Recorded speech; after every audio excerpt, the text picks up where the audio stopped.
Hello to all my people. If you're watching live, checking us out on YouTube, or listening on your favorite podcast provider, you are most definitely my people. Welcome to another episode of Botched and Share Shots. We still have high hopes of delivering quality wrestling content, but if not, we'll sprinkle in the rewind, so we still get over. I'm your host, a chef by trade and a mark by choice. I am the Will Grant. I'm glad to be here on this journey, and tonight that journey is Anything Goes with Mr. Kyle Tyson.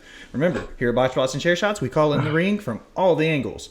Joining me tonight, once again, is the fearless leader of the Smacked Raw Podcast Network. He is the host of The Rewind and UWO. He is Mr. Kyle Tyson. Kai Ty, how are you, my friend? Hey, what's up, Will? I was wondering when I'd get on this show again, so hey, man, I'm happy to be here. I'm super excited to have you on. This is one of my favorite episodes we do of the kind of cycle we go through, this Anything Goes. Specifically today, we're going to dive into the topic, and I will in just a second. I have a couple things to do first. My first question, as always, sir, is there anything that has you pissed off for greatness this week in professional wrestling? I got NXT playing. Did they change Jordan Devlin's name? That I cannot confirm. I haven't watched NXT live in a long time. Okay, no, they did. I was hoping you just that was kind of like a volley to you, but yeah, they changed Jordan Devlin's name. It sucks. It's like JD Montague or something. I don't know.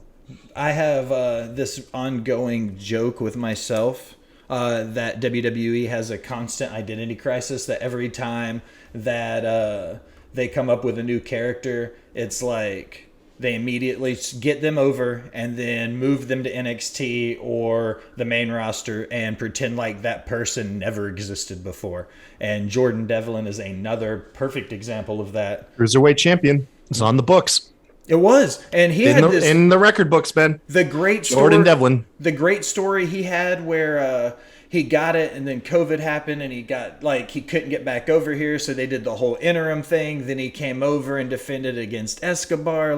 That was primo storytelling. And the kid can work. He's trained by Finn Balor. So for them to bring him over and just restamp him as somebody new doesn't surprise me at all. Yeah. It's fake outrage, man. It's hard to make me angry in pro wrestling. Let's be honest, it's fake outrage. I think it's silly. If I'm mad, that's my key word. I've realized now. Like, that's the level of angry I get at pro wrestling now. Is I just call stuff silly. Like, that's just some silliness to me. Like, that's it, man. Sorry, I don't get more angry, folks. Okay, I have 4 news, rumors, and headlines to touch base on with you. First question. Sure. Who needs Money in the Bank the most, in your opinion, right now on Tuesday night as we record? Money in the Bank right now? Yeah, if you could pick somebody right now that you think could carry this story, deserves the opportunity for a title opportunity, could wear that weight on their shoulders, who needs Money in the Bank most right now? Oh, you could feed me these questions before we go on air, man. I'm not good on the spot, but I like keeping you on your toes. I draw, dude. My brain just goes like barren desert when I'm put on the spot. Let's say this. Okay, so you know what? I would say either Matt Riddle or my other hot pick would be Austin Theory. Those would be those would probably be my 2 biggest picks. I think that my personal pick as a fan would be Seth Rollins, because I like the idea of him getting that briefcase and then being able to build the story up once Cody comes back and starts vying for that title. That whole Seth is always right there waiting for that opportunity while Cody is getting there, I think would be a great story. I see it being somebody like a Riddle or somebody like an Austin Theory. If it's not Seth Rollins, I see it probably being one of those 2 people.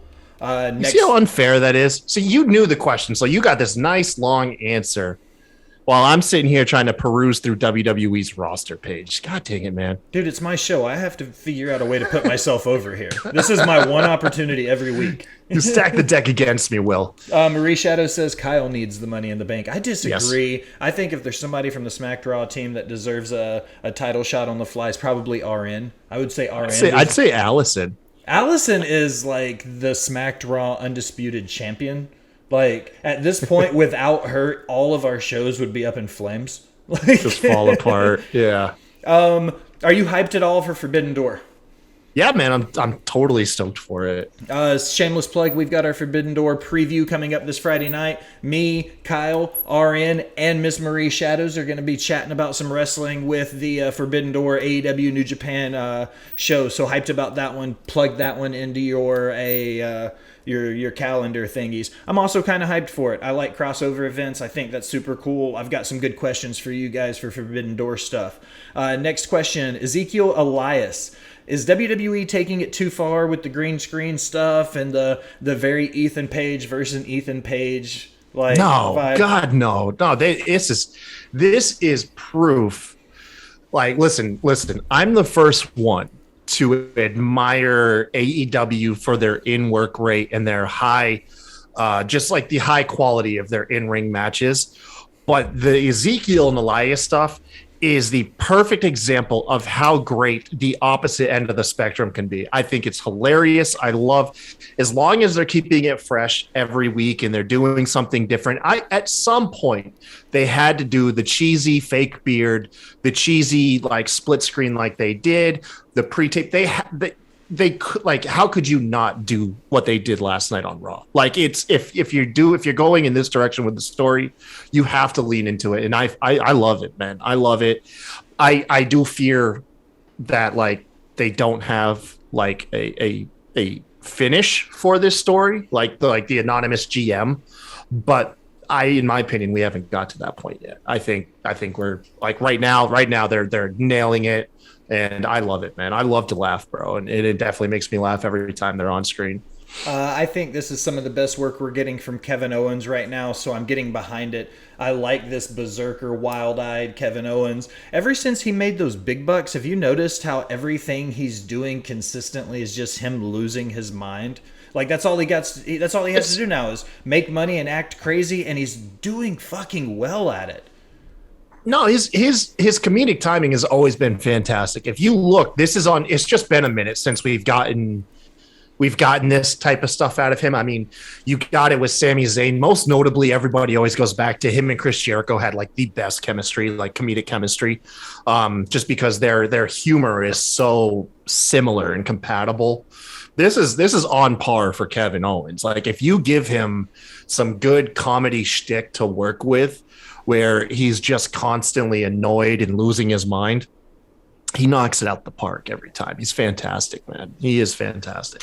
Catching the chat up for you, Alison says you're the GOAT for your answer as far as who deserves the money in the bank. Jimmy Bebe says Riddle got to be the guy. There's so many ways they could go with that story. And Katie Kinsey says, well, now we'll probably get Elrod. Alison liked the fake beard as well. Last news rumor headlines. I'm going to offer you a trade. You tell me if you take it. Heads up, okay? I have no idea what that means. Okay. Think NFL fucking trades, okay? I'm not good with NFL, but go ahead. Sasha Banks for MJF, straight up. You going to take it? Like trade-wise? Yeah. Yeah. It's completely unrealistic. They're not ever going to do it, but I'm asking, do you think that would be a fair trade? Oh, yeah, I would. Absolutely. I've always thought that Sasha Banks fizzled out in WWE. Why not? I mean, they both, honestly, if in an ideal world, they'll both be huge stars no matter where they are. So, yeah, that'd be a fair trade no matter what. I think they should do it. I think MJF could thrive in WWE. I think there's enough classic heels that could train him to be the good bad guy. I think he could thrive in it. I think I would take that trade. Heads up. I don't think I'd have any problem with it. So, Mr. Tyson, this is where we come to the meat and potatoes of the conversation, as I like to call it. What I did today was, for our Anything to Goes episode, I like to go to Twitter questions. I'll go headlines and hot takes. I'll pick things that are kind of, just everything happening in the world of wrestling for that week. This week specifically, I probably sent 25 to 30 messages out to people all over the IWC, talking heads, independent wrestlers. I talked to somebody from Impact. I've got one from a referee. Like, I've got hot takes from as many people. Sorry?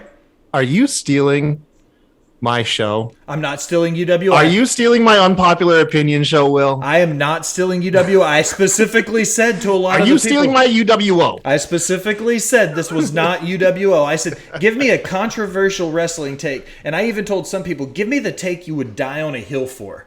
You know what I mean? Yeah. Like, I specifically was like, I don't want this to be a UWO, but I think it could be a lot of fun to get. Like, some of the stuff I got from some of the wrestlers, you and I might not be able to give personal opinions on, but I'm curious to see what you think about a wrestler saying some of these things. Okay? No, man, I'm totally down. I'm only kidding, man. If one of the things that kind of stinks about UWO is I really can't like ever weigh my opinions on it because I'm the host. So the idea that I can be in some form of like, hey, let's comment on some hot takes. I've been waiting for this opportunity for like 2 years. So yeah, I'm all about this. Let's go, baby. Excellent. Okay, I'm going to throw the first one out that I want to pick off my list. I kept everybody anonymous, sort of. It wasn't really hard to figure out who contributed if you know social media. Popular hot takes. Nice, Allison. Yeah, that was a good throw in. But the first one is Wardlow isn't that good. He's 2012 Ryback at best. He doesn't deserve a title run. Fuck off. Fuck off, whoever that is. What makes you say that? Guys, Wardlow has great potential. Ryback was unsafe in the ring.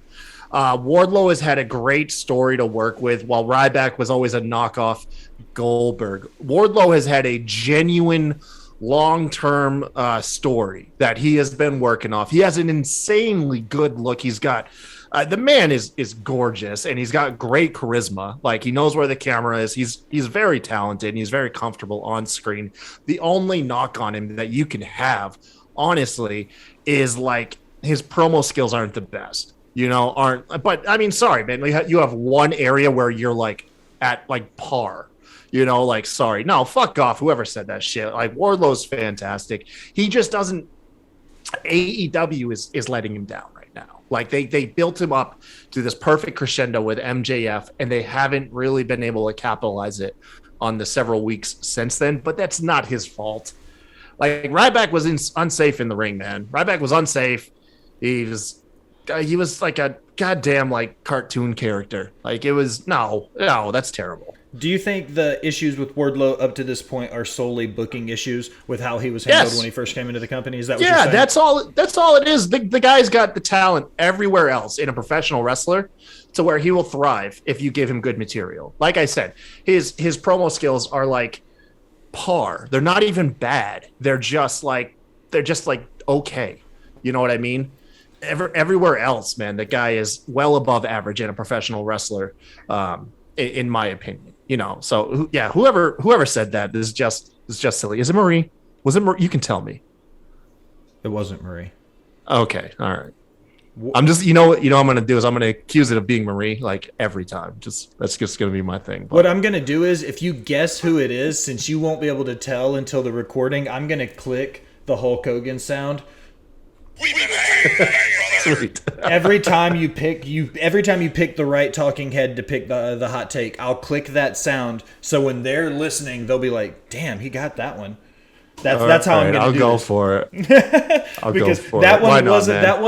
that wasn't Marie. I'm not saying neither yay or nay that she's on this list.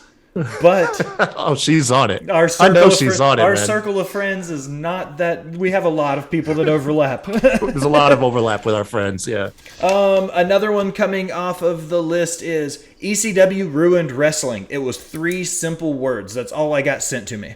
What do you think about ECW ruining wrestling? I don't think it ruined it. I just think it was an alternative. It gave a voice to a crowd of people that didn't really seem like they had a voice at the time with WCW and WWF at the time and everything. It's not for everybody, you know what I mean? By all means, it's not for the majority. And how could you say it ruined wrestling? ECW went out of business over 20 years ago. Wrestling, you can't. That's like right now, if like I'm a failure in life and I blame my dad because he walked out when I was 5. Like, dude, I'm in my 30s. At this point, I got to take accountability for something. You know what I mean? Like, no, they didn't put much thought into that. That sounds like a Marie take. Was that Marie? Once again, it wasn't. You can't say every one of them was Marie until you get right. Like, that's not. Everyone is going to eventually clear, and then it's going to be like, yep, Kai, that was her. That was the one. That was her, man. I don't think ECW ruined wrestling at all. I would never yuck somebody's yum in life, no matter what, be it wrestling, sex, professional, personal. I'm never going to yuck somebody's yum.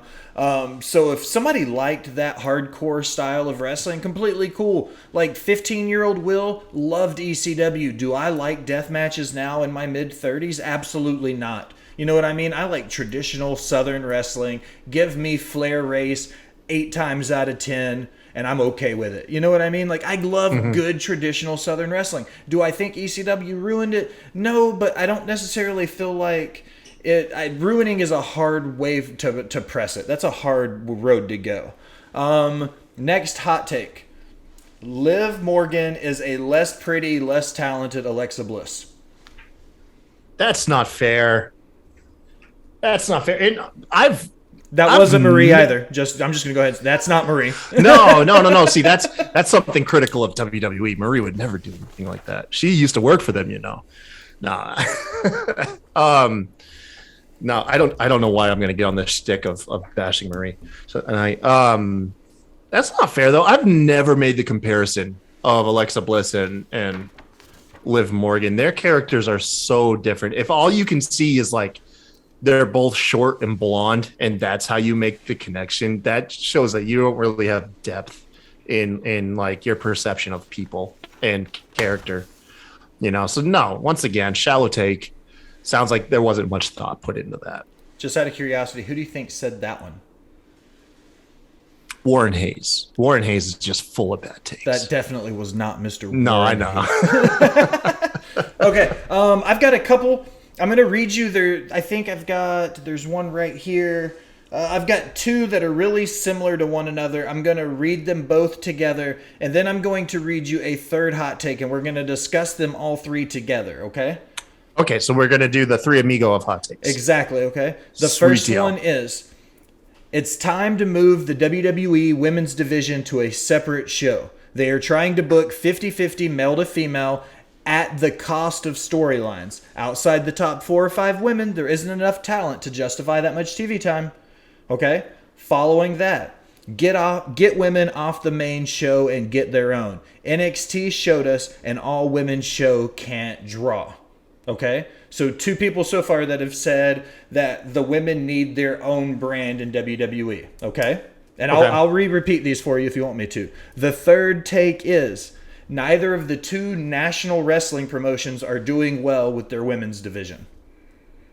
Okay, so that third one, I feel like there's room for them to make an argument. Okay.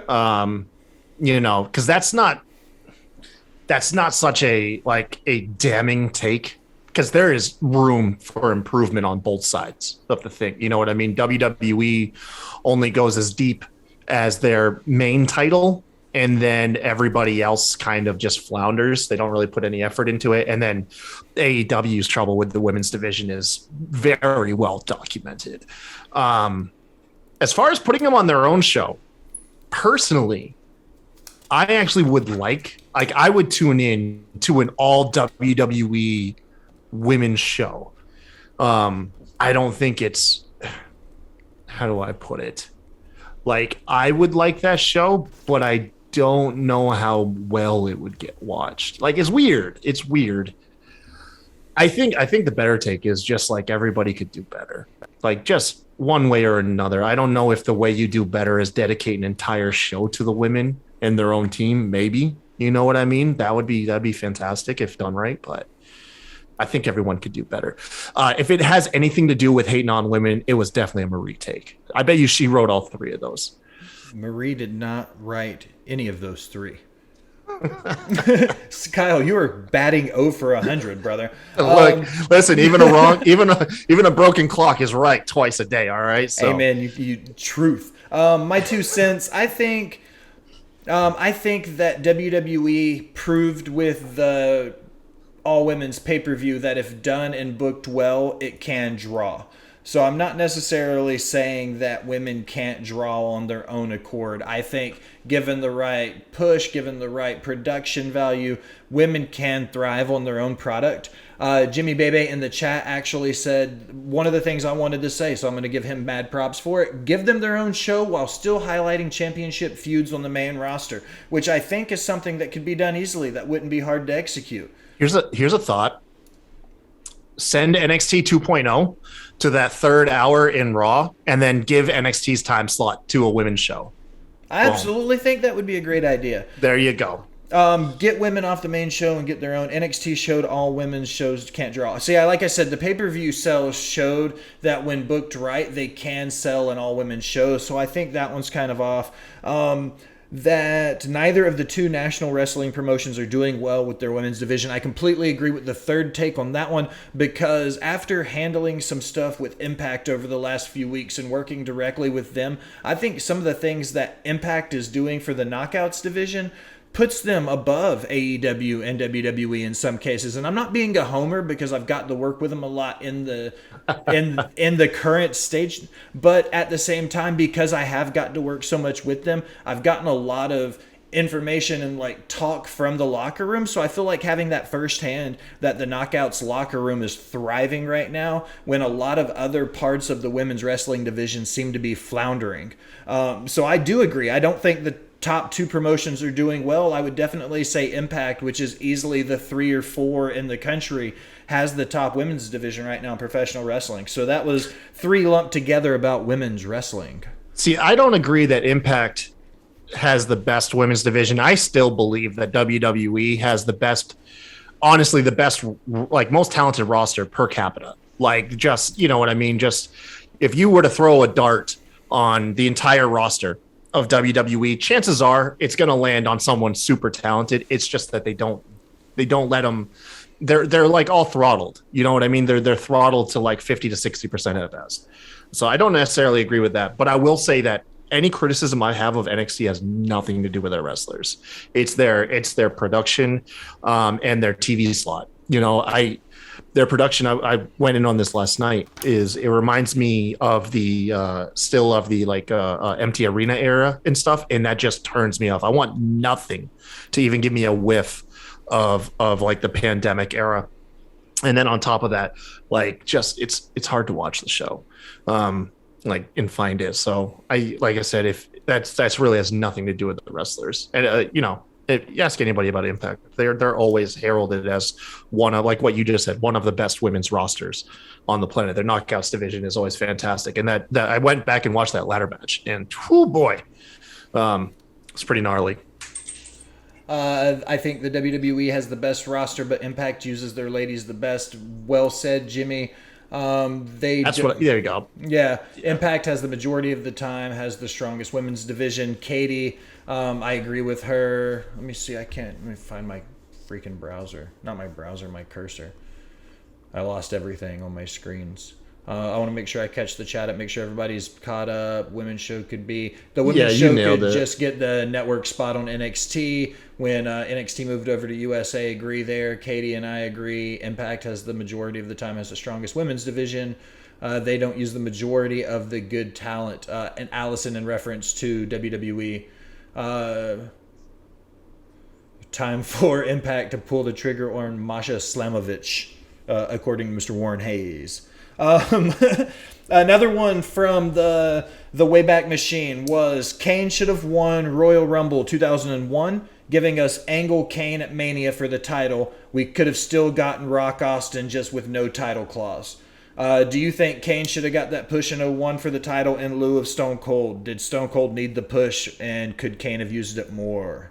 What's the argument for he should have got a push? My memory's terrible. I don't know what was going on in 01. Austin won his second Rumble that year to challenge The Rock. That was the year of the infamous Austin turns his back on everybody and joins Mr. McMahon.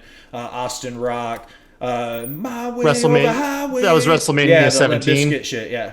Yes, sir. Oh, fuck no. No, if we're going to lose that Limp Bizkit video package by any chance, hell no. Sorry, man. I need me some Limp Bizkit in WWE. Sorry, just for that alone. I think that's can't risk it, man. I can't risk losing the biscuit. All right, can't do it. Hands down, the best video package of all time. If somebody in the chat wants to tell me otherwise and come up with a better video package or a better build up to a main event match, John Cena, Bray Wyatt at WrestleMania with Eminem's legacy. Yeah. That deserves mention, bro. Like that shit hit really hard. Yeah, that deserves some attention. Yeah, I don't think that one. I think that Angle Kane could have been a great match. I don't think that would have been a problem. I'm not saying that wouldn't have been good, but the Rock Austin match for the title with the turn, like all of that building together, I put it in one of my like most influential WrestleMania moments. It's one of my all-time favorite matches.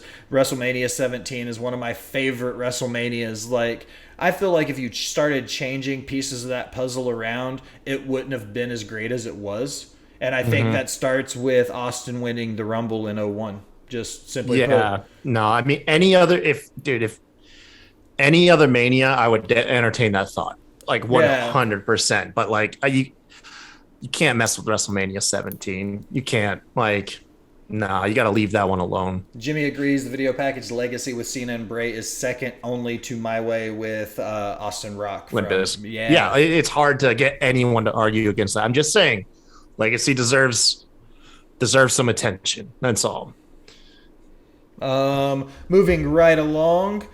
One of these came from an independent wrestler, and this was one of those ones where we might only be able to just react to what was said to me. I'm not sure you might be able to throw in some input on it. His quote was, "There are too many fucking snowflakes in this business." It's too many snowflakes in general, bro. just in general, man.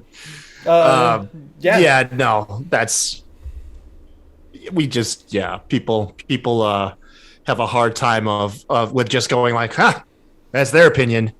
All right. And then moving on, like that's a very difficult thing for a lot of people to do. So, I agree. I think that in general, people need to have thicker skin, but that comes from somebody who has relatively thick skin. Like, I usually don't take shit too personally.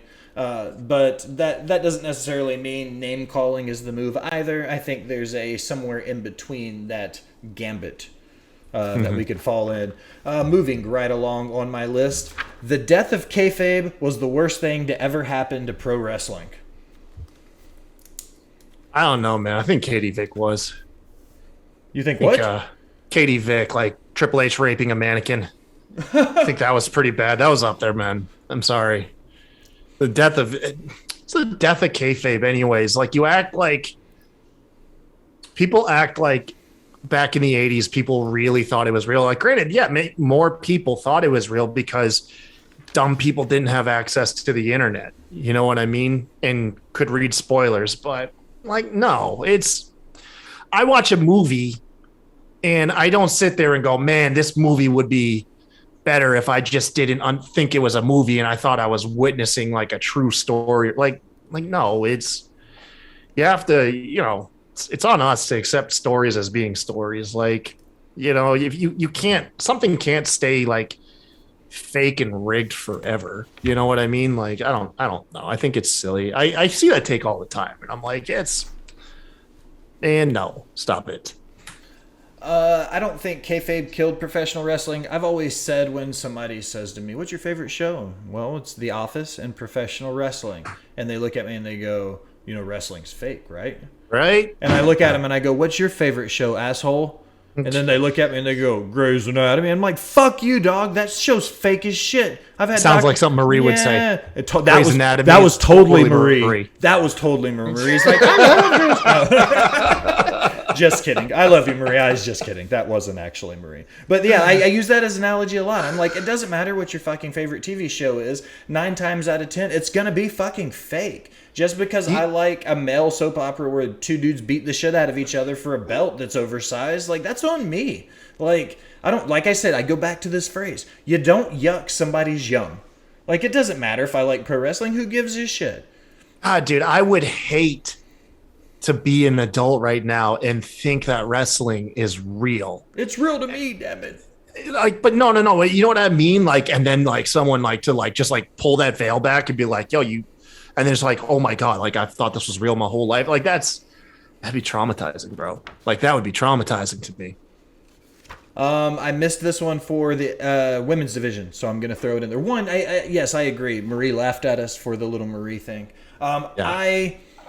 I don't. Yeah, I just, if you're still to the point where you think wrestling is real and they're vying and it's, like Brock Lesnar and Roman Reigns are really going to beat the shit out of each other till somebody can't get up again. And it's like, if you think that's a shoot and it's real life, like, get out of a fucking cave. But also, does that mean that we need to be the toxic IWC where they have to know everything that's happening all the time, 24/7? Absolutely not. Let's find that happy medium. Like, we don't have to be extremist one way or the other. Like, not everybody's going to be the Undertaker, but also we don't have to understand and know what Brandy Rhodes had for fucking breakfast yesterday either. You know what I mean? Like, there needs to be some separation there. I got you, bro. That's a good take. Wrestling is staged, not fake. There is a difference. Ravaged Dragon joining us in the chat. Another hot take coming off the list. I forgot about this one. What's up, Ravaged? Yeah, what's up, guys, man? I'm happy for everybody in the chat participating with us tonight. This is a good episode for it. Another one from the women's division I passed on, and it's just another simple 4-word take. AEW Best Women's Division. We kind of talked about it. I've already said that I thought it was Impact, but do you think AEW has the superior women's division over WWE? That was someone clearly yanking your chain. I don't. That was someone clearly not taking a joke. That was somebody clearly just like not taking your request seriously. Yeah. No, that's I'm not even going to entertain that. Like, listen, I love AEW. Okay, I love AEW, but one of the biggest issues that they had was that in 2019, before the inception of them, WWE and Impact had spent a decade scooping up the most talented women on the entire planet, and AEW was left with slim pickings. It's, in my opinion, it's developing. In my opinion, it has a long way to go. Get out of here with the best women's division, though. That's silly. That's so silly. I would say AEW would be 3 or 4 probably. I'm not really sure how far down the list. I would say I've said the Knockouts was the best right now. That doesn't necessarily mean in 2 weeks I will say the same thing. Somebody else might change my mind. You know what I mean? Like, that's the best part about our professional wrestling life right now is there's a lot of good wrestling out there. WWE might go on a fucking run where they get 2 or 3 weeks in a row of Raws where I'm like, holy shit, this was awesome. Now, you know what I mean? And then AEW might do something just similar. Yeah, no, I will say this, though. I will say that with them having Serena Deeb and Athena, you have 2 of the most talented women on the planet. Like, hands down. Serena Deeb, I think, is one of the most technically gifted and characters and in-ring ability. And then I always said that, like, Athena, former Ember Moon, is one of the best women in the ring. The fact that she has such a high success rate with hitting that oh god, what's the name of her finisher, that flying Stone Cold Stunner she does? I'm not even gonna know. I've probably got it written down. It's got a cool name. I told you, man, my brain on the spot just goes blank. Anyways, the fact that move could so easily get messed up, like just ridiculously easy and she hits it. She's like batting at like 96% with that move is just amazing. Like, no, I love it, man. The Eclipse. Thank you. Yeah, Thank Eclipse. you, Katie. Katie's always getting me out of the jam, dude. As I pulled it up on my phone, I was going to say it, then I saw it pop up. Katie knew Eclipse. Okay, just for the chat, so they hear me say it out loud, I put it in there. Give us your takes for a feature coming up. I'm going to read one more off my list, then I'm going to go to the chat and get some from the chat for everybody, okay? My next one for you, Kai, right now off of my list is going to be, there's no other options. Roman can't lose the title right now. If Roman loses the title, it weakens everything they've built for the last 2.5 years. They've got no choice but to keep it on him because there's no real options to drop the belt to. The show goes on year round. It's not like WWE has a season finale. No matter if Roman loses the belt now, if he loses it down the road, let's be honest now, they're not going to get someone to Roman's level by the time he loses that belt. No matter if he loses it now, he loses at Mania. You can lose it. What do you mean he can't lose it? Do you mean like WWE is going to go under?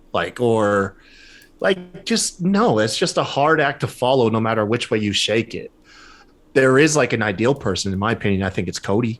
I think after Hell in a Cell, like Cody is the man, like the best choice, but that's a long wait, for that to happen. And then who's to say that our opinion doesn't change by the time he comes back? So now he could lose it. It's just, no matter what, it's going to be a hard act to follow, dude. Wrestling goes on 24/7, 365. It's okay. Completely agree. I don't necessarily feel like I use this analogy a lot, and some of the guys who will appreciate it. I don't know if I'm ready for a Bruno run with Roman, and I feel like if he doesn't lose the title before long, that's almost the point we're going to be at, where we're going to start hitting that 1,000-day mark. The last world champion, if the chat can correct me if I'm wrong, is the last world champion to hold a belt for over 1,000 days was Nick Aldis with the NWA, 10 pounds of gold.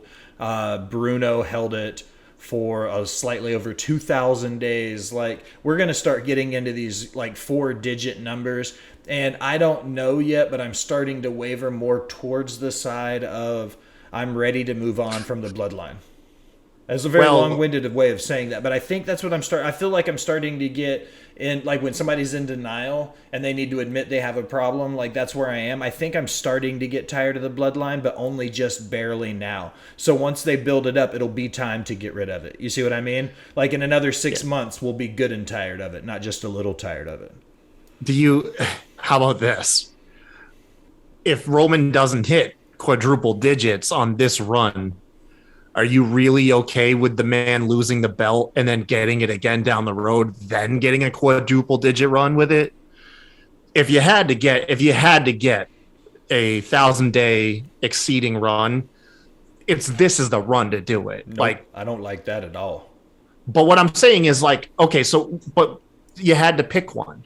Yeah. If you had to pick one, is it this one, or does he lose the belt and in a couple of years you get Roman with the title for another 3 years? Quick, can somebody give me the number real quick? I know it's highs. Are we into the high 600s, low 700s yet as far as his run? Do you know? We're almost 2 years in.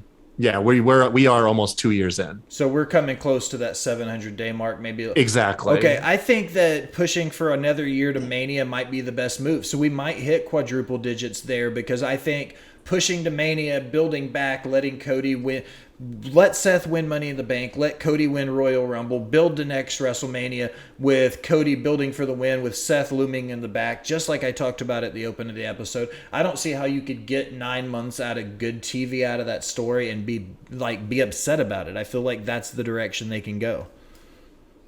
But what do I know? I'm a chef who calls himself a mark. Like, what the fuck do I know?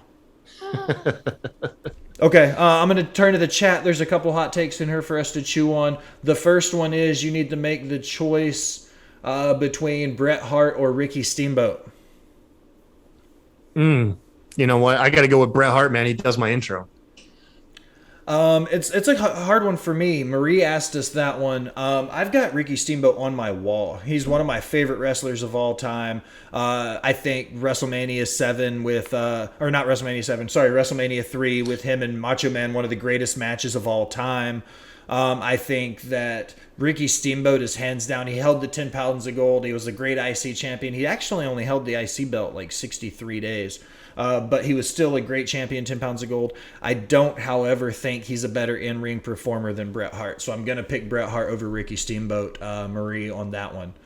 Ravage Dragon says the Knockouts have the best division by far, not because of talent. It's because of their willingness to go beyond what WWE or AEW does, I'm assuming. Love that statement. I love that. I can get behind it. He can't have it forever. They have to build someone up. That's from Alison. I agree with Ravage. I think that I said before, I'll say it again, Knockouts hands out has the best women's division for sure. I agree about them, their willingness to work. Allison, I think they don't have anybody to build right now. There's nothing going on. AEW is severely misusing Darby Allin right now with his week-to-week directionless booking. He could be doing something that could be building him up as a real contender down the line. Jimmy Bebe. I don't disagree with that statement. Kai, you want to go to bat on this one first? Okay, I gotta help him out. It's Jim May, baby. Jim by May the way. Bebe. I'm sorry, Jim May Bebe. Yeah, I'm an illiterate son of a bitch. Just call me what it dude. is. I mean, if you were like, hey, this guy's name is Jim May or Jimmy, you're gonna say Jimmy. Jim May. Anyways, Jim May. Jim May. anyways, this is so fucking stupid. Thank you for watching. Yeah, my shitty show, look, people. man, Darby. You know, he can't be booked perfectly a lot of the time. He's one of the best TNT champions. You know what I mean? It's just, you're right. Yeah, no, I mean, right now the kid ain't got too much going. I think a lot of people right now are stuck in this weird AEW cycle of spinning their wheels, not knowing exactly where they're taking a lot of people. I will say that, like, yeah, and he's there. But I mean, Darby's an attraction though. You know what I mean? Like, I hate to say it because, you know, it's not necessarily a good thing, but you watch it's his matches, man, that really captivate you. Those crazy suicide dives. He's almost killing himself all the time. His dynamic with Sting, you know, his story's kind of fall by the wayside with a lot of stuff just because of like, you know, like it's his matches that really draw you. They could do better, but they're not completely dropping the ball on the guy. You know what I mean? Let me ask you a question about Darby Allin. You said that he was like everything, all those great things about him. Do you think Darby is bigger than the belt right now? Like he's one of those guys who don't need the title to be over. He just needs to be Darby Allin. Do you think he's already there at this point in his career? Yeah, completely. I disagree. No, his fans love him. He's doing great things. It's not like he's meaning that when he had the belt. Honestly, I did not like the majority of his run because his matches were all the same. He got beat up for 90% of the match and then somehow eked out a win. He was just like a crash test dummy for all of his matches. And then by like the last 2 to 3 defenses, I was like, this is getting silly. Like it's getting really silly watching this man just win with the Last Supper. But I think he's huge. I think Sting is his championship belt. The man gets to parade around Sting. You know what I mean? Like that's fine. Like that's fine in my opinion. Next one. Some wrestlers do better chasing the title than having it long term. I agree with that. I think some people just deserve the build. I think they can do it. A good example of that is I think The Miz has had a couple runs where he's come close to winning titles that GOAT. Yeah, I don't know about that, sir. That's taking a whoa, sir. I will not have that. No, the GOAT at what? What is he the greatest of all time? Professional wrestling. He's the greatest professional wrestler of all time. Miz is. All right, ladies and gentlemen. It's not Bruno Sammartino. It's not Hulk Hogan. Oh, it's sure as shit. It's not John Cena. It's not Roman Reigns. It's the fucking Miz. All right, I came to play. Ladies and gentlemen, now as we close another episode of Botched and Share It's the fucking Miz, not, dude. The greatest professional wrestler. Yes, he is. It's not even close. It's the Miz. He's got fucking Maurice. Did you watch Miz and Mrs.? Oh, bro, he's the GOAT. All right. I like the fact that our cameras don't look at each other because I'll get real serious and look at you, and you'll look away, and then I look back. Messing me up is you have yours mirrored. Uh-huh. I keep looking at your logo and your shit's mirrored. That bugs me. But the Miz is the GOAT. All right. The Miz is not the GOAT. I'm gonna move along. He's the GOAT. No, he's not. He's not even. He might be the second best IC champion of all time, and that's the closest to being the greatest. He's the best. He's 33 days away from holding that belt more combined days than anybody else in history. So 33 days. That's all he needs. Bruno had the title for more anybody He ties the most reigns. He's not the greatest ever. I don't give a shit. I don't give a shit. He's the GOAT. He is. I'm just Kyle. I love you, but you're wrong.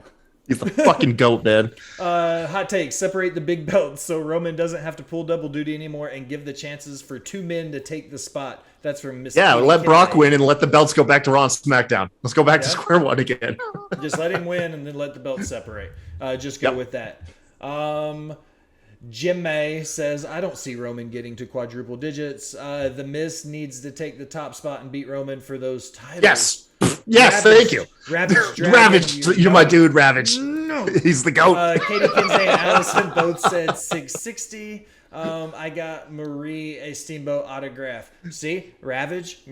See, I got the Steamboat. See, that's what I'm talking about. AEW is WWE 2.0. That's absolute bullshit. I'm just bypassing That's that one. Ravage, that's you were me and gonna do Ravage. that. Listen, buddy. I You love and I are on the bro, same page with the but Miz. All no. right, let's not push it now. Just because Let's not ruin our Maurice shit. does not make him the GOAT. The Miz is the GOAT. Maurice Shadows, did you really just say that? See, you see what I'm No. saying, man. You think you know somebody until they start saying things like The Miz is the GOAT. biz, bro.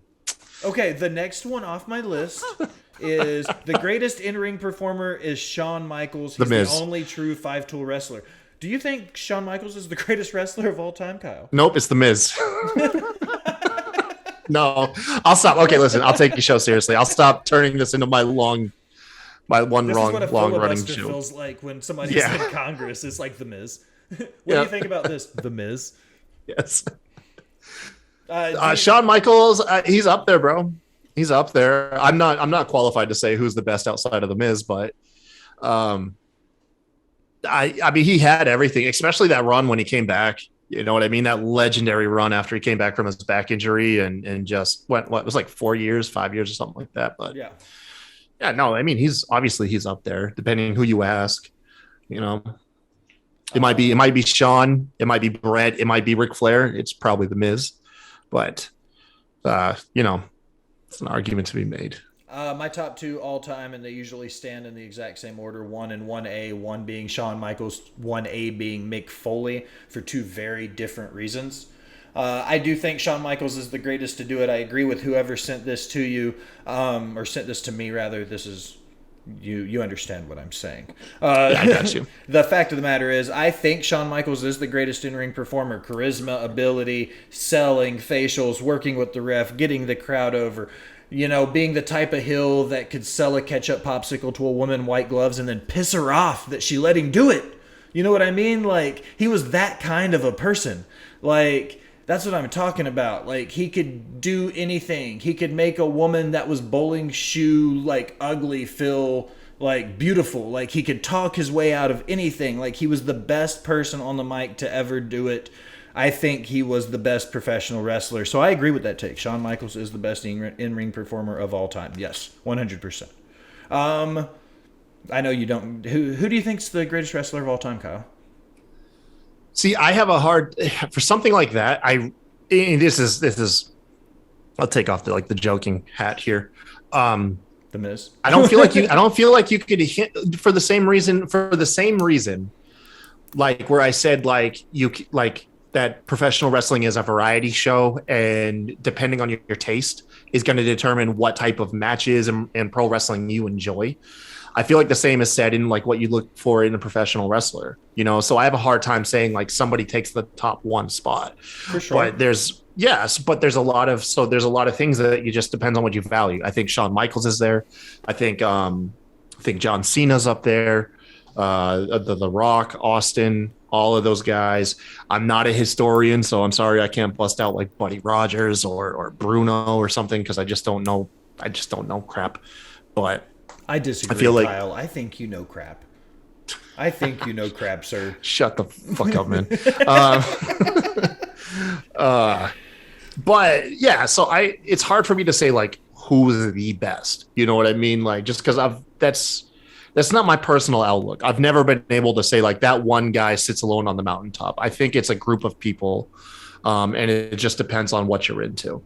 I think that's one of those terms where when somebody says somebody's the greatest of all time, it kind of makes that a personal thing. So I always say like my personal GOATs because I have a very biased opinion for the people that I watched. I grew up watching the Attitude Era, so a lot of my GOATs come from the Attitude Era. You know what I mean? Like, and I feel like that's the bias of when you cover pro wrestling in any facet, be it as a basic fan all the way up to people that do it for a living. You're still going to have a bias based on the people that you enjoy watching. I really like FTR. I think they're a fantastic tag team. I have yet to write a bad word about them, so I don't write about them a lot because I sound like a fucking stan every time I do because I think they're great.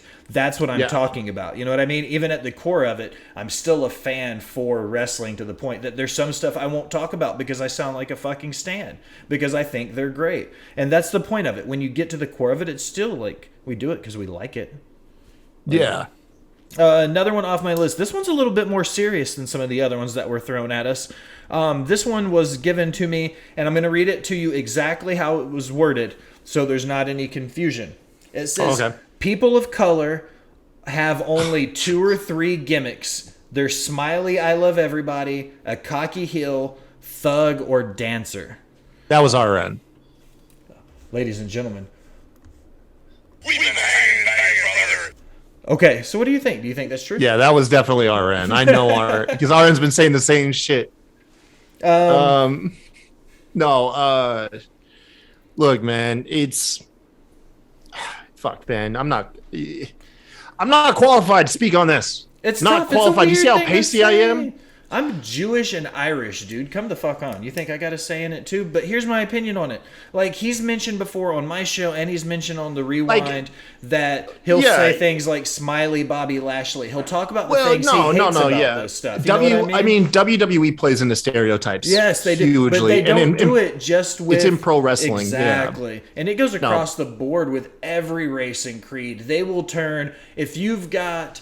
the smallest accent, they're going to turn that up to 11 to exploit it. If you've got look at some of the name changes they've made for some of the wrestlers coming over, Katana and all of this. You know what I mean? Like, they've shown to move and market towards stereotypes. Now, if I might say, I think that's one thing that makes Keith Lee so appealing is the guy doesn't fit into stereotypes. Like, he's not pigeonholed. His character-wise, his move set. I think Keith Lee is a very fairly booked wrestler, regardless of skin color. Now, granted, like how he's used on the show, it's something else. But at least, like, his character, he's somebody that's been able to avoid that, in my opinion. But yeah, no, I agree with RN. He doesn't just talk shit. I completely agree with him, Moving along, this one was another one that came from another wrestler. This one came from somebody that wasn't... I'm not going to say he's not just an independent guy, but he's also... He's had a cup of coffee in some of the higher-ups. You know what I mean? Like, he's still somewhere in between the two. He says, the advice that guys get from vets... No one goes up to the vets anymore. If you want to get better and go far, pick the brains of the guys who paid their bills wrestling. So this is one of those, you and I really can't attest to it because we're not in the business. Fuck if I know. Yeah, go ahead, bro. He says that there's not enough guys going up to the vets, learning the old ways. Like, there's not enough guys doing this, figuring out how to pay their dues, how to get ahead in the business. Ultimately, to paraphrase, he was saying that things like the Performance Center and the workout classes and the 6-week programs are ruining pro wrestlers because you're not learning the old ways of the business anymore. You're just getting this abbreviated version of it and thrown out. Once again, okay. Whoever that reaches, like anybody in the wrestling business, I hope that reaches you and take that advice, man. I'm not qualified to speak on that. No, that's what I'm saying too. Like, that was my thing. I mean, it is what it is. And this isn't the first time I've heard guys mention to me about the importance of talking to the vets and the importance of learning what's going on and when you're working. Ravage went off in the chat. Are you looking at this? There are different goats. Yeah, he's just listing off all these stereotype wrestlers. I'm assuming that's what it is. Sheamus, Drew, Rowdy Piper, Kamal. Yeah, he's just listing off an entire stereotype roster right now. That's what he's got going on. This is the stuff you get in the live chats on twitch.tv/SmackDraw, folks. You get characters like Ravage Dragon help improve these points, man. I'm a huge Ravage Dragon guy. Yeah, super over with the SmackDraw crew. Super regular. I love Ravage. Yeah, he's super active in all the chats. Big point set right there. It's awesome. Scotty Gold. He's the best thing to happen to Marie Shadows. Just saying. Okay, looking at this page is done. Let's flip it over. I'm starting to run low. Chat, this is your opportunity again. I'm going to read one more out of this, then you guys give us your last couple hot takes as we get ready to round the bend towards the end of the episode, chat. So this is your chance for last minute hot takes. I almost typed that correctly. Okay, Kyle, I'm going to read this one to you as it was worded to me, and I'm going to just let you go with it and see what you think, okay? Yeah. WWE stopped giving a fuck about pro wrestling in 2001. Since then, they've only given a shit about sports entertainment. That's been their deal. That's been their MO the whole time. And yeah, like no, like that's always been their MO. Like the wrestling has always been the least important part of their package. I got a text. Bobby Mack says Scotty Goldman in WWE, Colt Cabana, another because he's a Jewish, so another name where they're exploiting the names. Hey, bud. Wait, there's my camera. There it is. Can you hear me? Oh, you were muted. No, he can't hear you. Oh, okay. Yeah, I muted it. I didn't want him to interrupt you. He's guaranteed to cameo on every show I do at some point.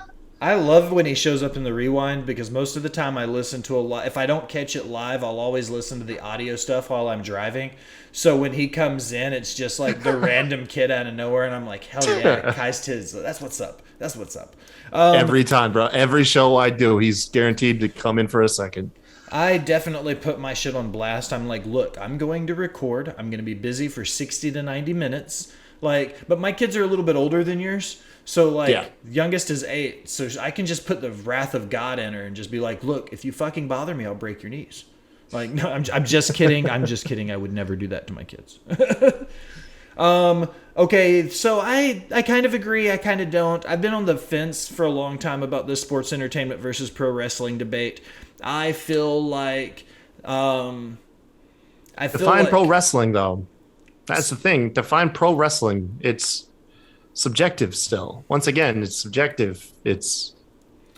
I'm sorry, man. I didn't mean to interrupt you. Interrupt me, Kyle. That's why I bring you on here. I want you to interrupt me.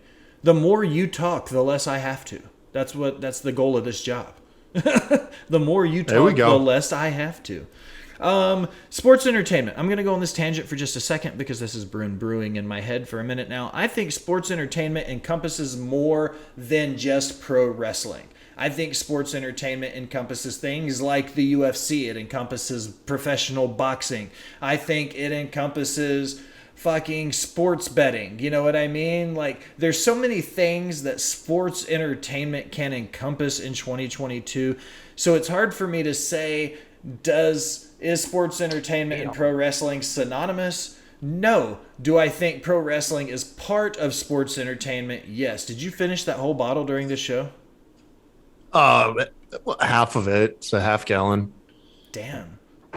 How many? I get really thirsty, dude. The wrestling just makes you so thirsty. Bobby in the chat says since the WWF in 1985, the company has been sports entertainment. So assuming he means since 1985, everything since was all sports entertainment. And I kind of agree, but I feel like they have to go together because of the nature of the sport, which is pro wrestling. And I know you and I disagree. I know you don't think it's a sport, but I don't think if you don't think it's not. Just go ahead. Hey, look, man. I'm allowed to say the Miz is the GOAT. I'm allowed to say wrestling's not a sport. Give me. I don't want to digress too far into it. Go ahead. What makes you say that it's not a sport? What is your definition of sport, Kai-Tai? Because a sport is a legitimate athletic competition where there's nothing predetermined. Yeah. Other than this match is going to partake, there will be a winner. That winner will be determined by their athletic skill and ability in a non-scripted manner. That's my idea of a sport. Marie told me. Are you a now? Listen, that doesn't your narrative fan?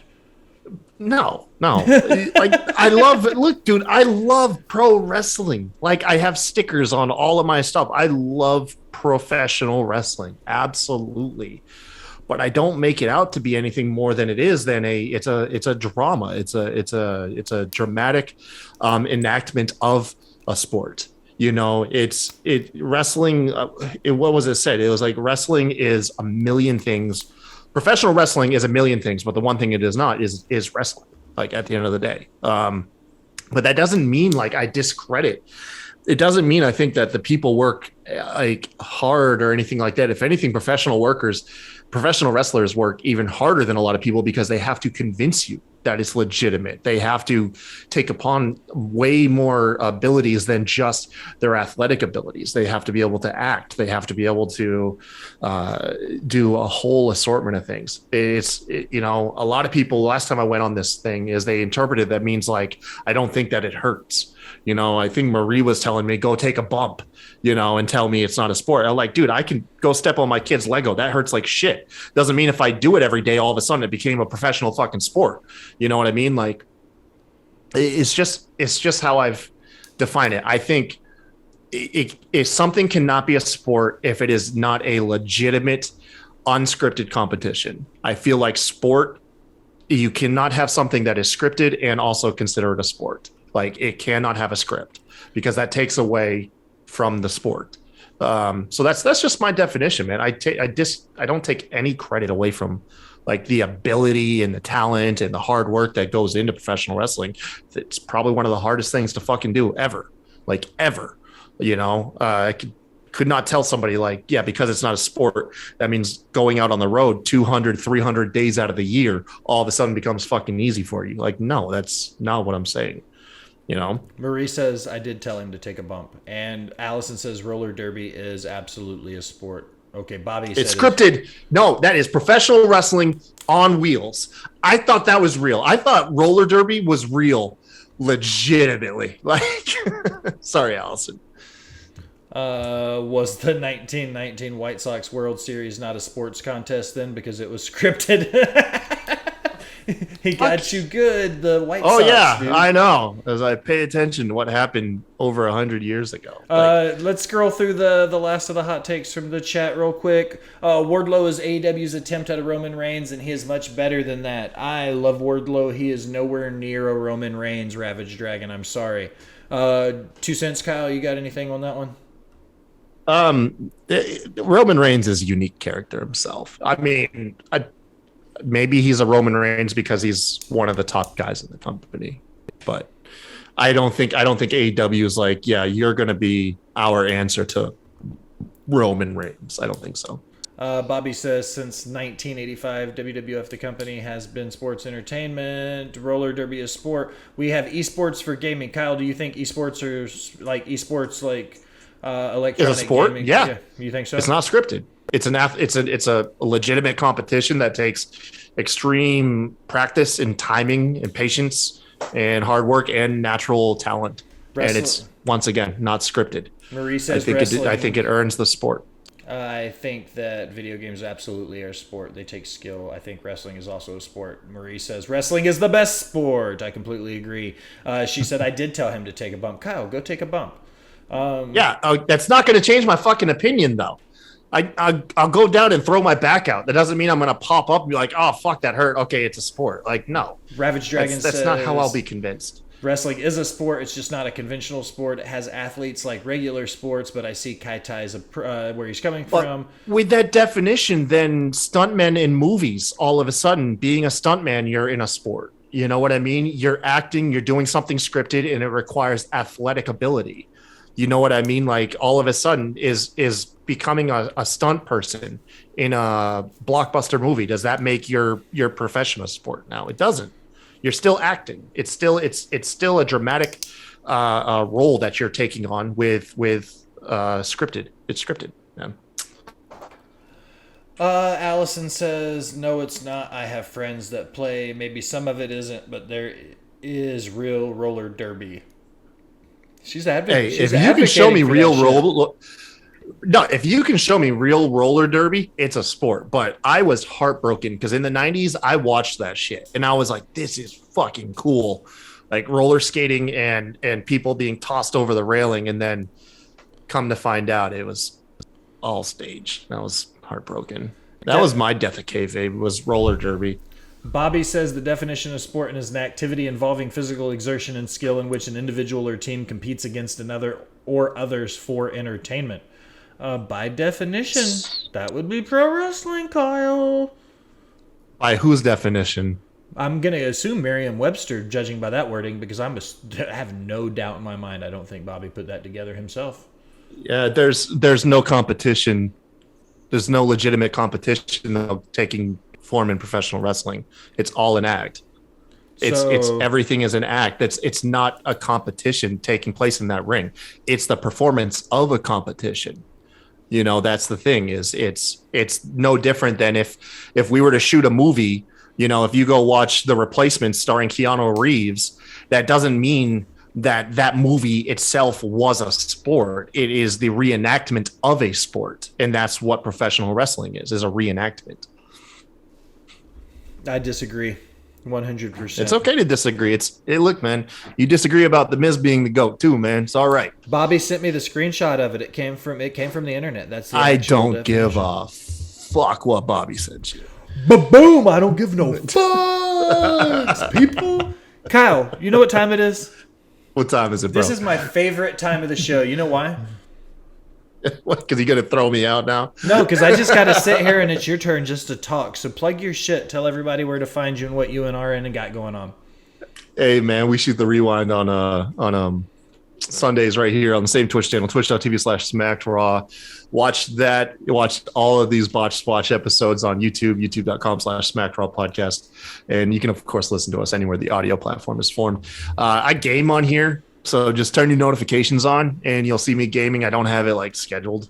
Neither one of us do. I love the fact that it could just be anytime randomly throughout the week. Either one of us can just be on here just streaming and talking about wrestling and shit. I love that about this channel. I've been playing The Quarry. It's a lot of fun. It's really campy horror fun. Last thing is also check out Freedom Grooming. I guess they're kind of sponsoring me now. Freedom Grooming, if you're bald like me and you need something to shave with, it's a really great company. And then later this week on Thursday, I'll be appearing on the show Perch on the Top Rope with Will Gray. And then, of course, our preview show that you're going to plug on Friday. You'll be on Perch on the Top Rope with who? Lee Walker. Lee Walker. Perch on the Top Rope with Lee Walker. As soon as you said that, I said, wait a second. Did I say I would be on Perch this week? I was like, I'm taking you to somebody else's show. Is what's I was like, is this a field trip? No. I do love I do love Lee a lot. He's a great guy. Perch on the Top Rope, primo podcast. I completely agree with that. Yeah, Lee's the shit, man. Good guy. I will plug Miss Alison. She's the boss bitch of Botch Bots and Chair Shots and the Smacked Raw Podcast Network. Just a Girl 918. Follow her everywhere. I think that it goes without saying that if you've seen a graphic, seen a video, or watched anything, including the bomb-ass new intro video that you are about to see when I do my sign-off, all of that came from her mind. Anything having to do with Hot Like Sauce Barbecue Company, Botch Bots and Chair Shots, Smacked Raw Podcast, all of these things all come out of the brain work of Alison, Just a Girl 918. So, see if I can do it.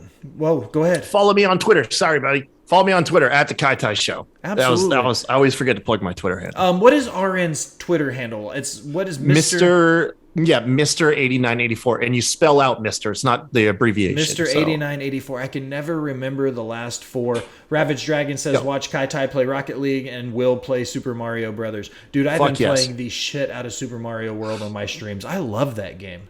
A fun fact about RN's Twitter handle. So on our show, I always have it plastered. On an old graphic, I had the wrong handle for like 6 months. Like 6 months. But he never watches the stream, so we never picked up on it. And then I forget how we did, but yeah, by the time it dawned on us, I had the wrong Twitter handle on screen on all of our videos for like half a year. Yeah, Katie says 4 months it was wrong. Yeah. All right, let me see if I can do it without fucking it up. You got this, bro. You ready? Yes, sir.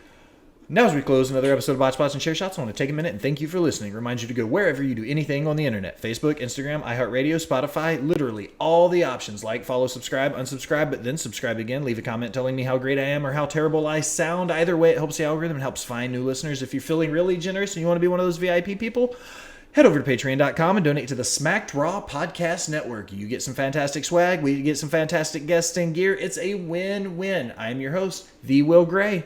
Thanks for stopping by and listening, my people. Love you, Vince Delgado. Love you, Vince.